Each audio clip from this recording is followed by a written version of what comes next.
Good evening, everyone. My name is Dr. Santosh Kumar. I will be presenting on perspectives on comparative literature. The instinct of comparison and contrast is ingrained in human nature since time immemorial. This helps human beings to learn more and choose better. If we have to read any literary book, we just don't pick up any book and start reading.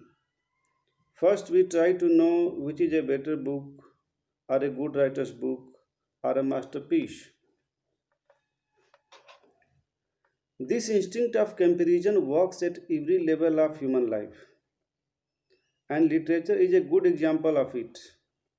No literature in the world stands alone. Here I am reminded of T.S. Eliot's words in his critical essay, Tradition and Individual Talent. No poet, no artist of any art has his complete meaning alone.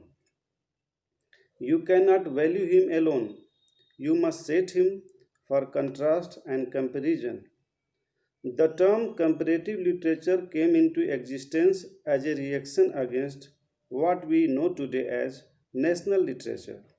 Actually, it is an umbrella term, and we can say it involves the study of literature and cultural expression across linguistic, generic, national, geographic, and disciplinary boundaries. It is an area of literary exploration where we discover and exchange a great number of information and aesthetic values. So we see that comparison is inherent in the study of literature. Susan Bennett says that most of the people may not start with comparative literature, but they end up with it in some way or other. In English, it was Matthew Arnold who used the term comparative literature for the first time in 1848, and he says, everywhere there is connection, everywhere there is illustration. No single event, no single literature is adequately comprehended except in relation to other events, to other literatures. The first and foremost condition to deal with comparative literature is language. Knowledge of various languages is desirable for this field, but we cannot master all languages of the world. So, translation becomes a tool to solve our problem. Through translation, we can access a great corpus of regional, national, and global literature. For comparative literature, circulation of literature is very important, and translation is its greatest medium. Goethe, one of the European proponents of comparative literature, was highly influenced by translation of various literatures from various nations. He was highly impressed by the masterpieces of Sanskrit, Persian, Chinese, and Serbian literatures. He expressed his appreciation for foreign literature. He put forward the term world literature and declared that the time of national literature has gone and now it is the time of transnational literature. It works as a bridge between nations. It spreads harmony by bringing different literatures, cultures of the world together. But translation has its own limits. The comparatists have to be careful in handling with the hierarchies of the translation because literatures in all languages are not equal in the terms of translated material. Sociocultural context is another major aspect of comparative literature because through translation and comparison we do not exchange only words but also social and cultural values. In order to study the literature from other cultures, the comparatists have to know the literary and cultural tradition of other nations as well. And this is why receiver, receivers of comparative literature have opportunity to enter into quite new and fresh world of a different culture. For example, John Keats records his excitement and enjoyment on entering into ancient Greek culture in his poem On First Looking into Chapman's Homer. Literature is always a carrier of socio-cultural and socio-political milieu.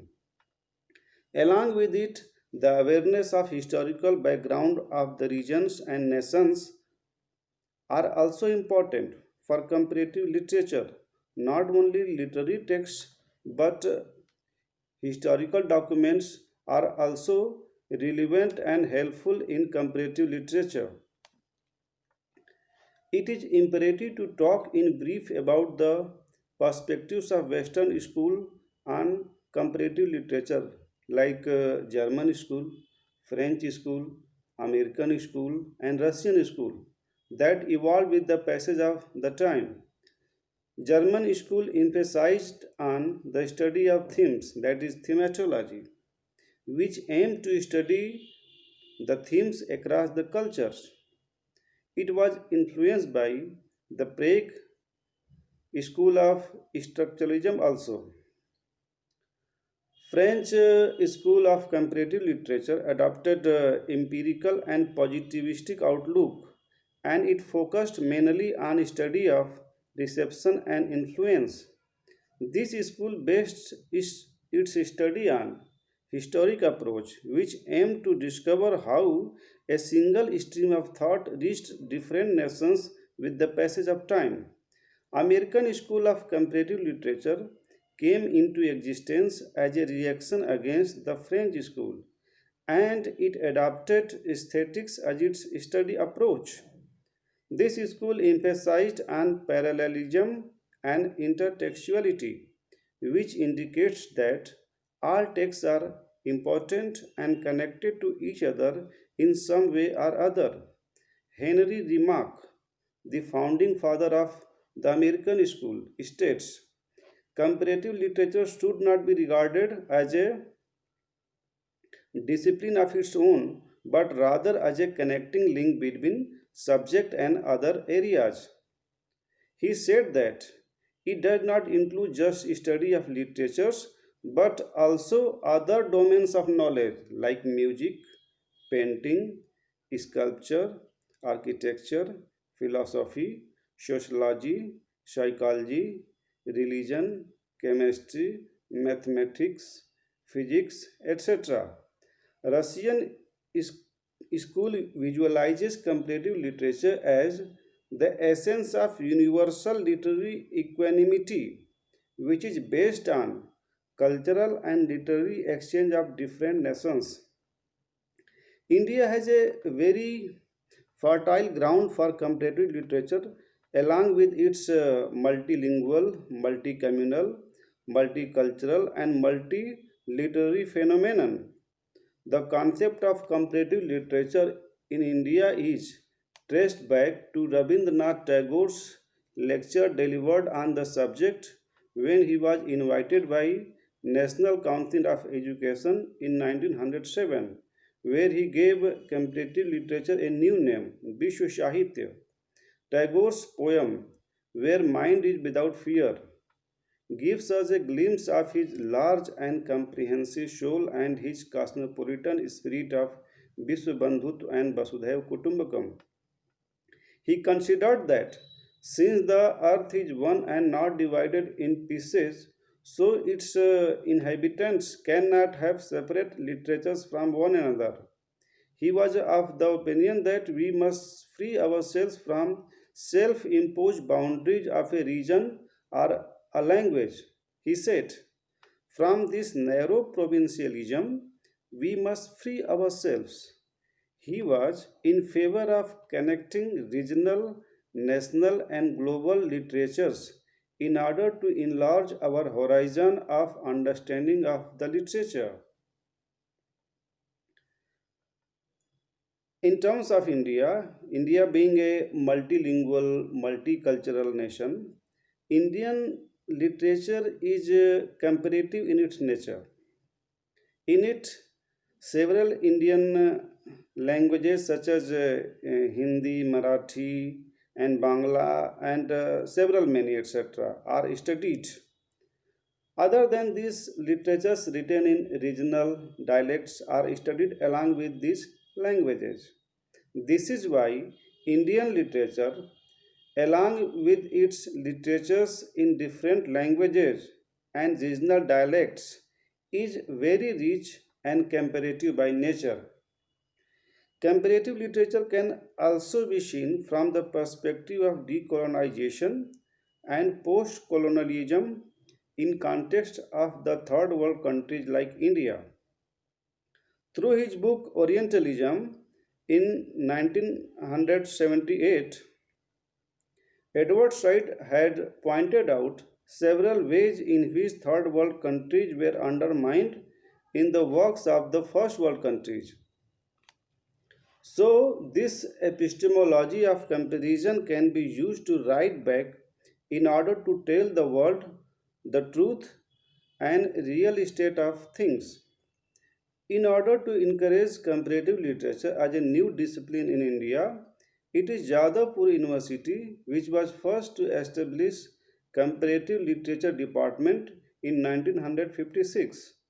And for the sake of exploring its possibilities in India, Comparative Literature Association of India was established, which organized several national and international conferences.